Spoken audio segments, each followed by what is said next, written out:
പ്രിയപ്പെട്ട സഹോദരങ്ങളെ, പ്രപഞ്ച ചരിത്രത്തിലെ ആദ്യത്തെ വിശുദ്ധ കുർബാന ഒരാളുടെ നാവിൻ തുമ്പിലേക്ക് വെക്കപ്പെട്ടു. ആളുടെ പേര് യൂദാസ്.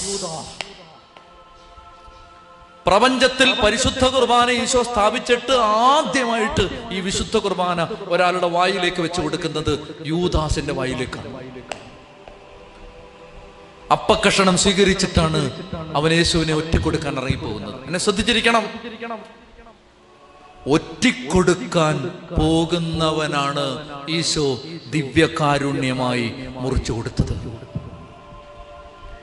ഒറ്റിക്കൊടുക്കാൻ കണക്ക് കൂട്ടിയിരിക്കുന്നവനാണ് ഈശോ തന്നെ തന്നെ മുറിച്ചു കൊടുത്തത്.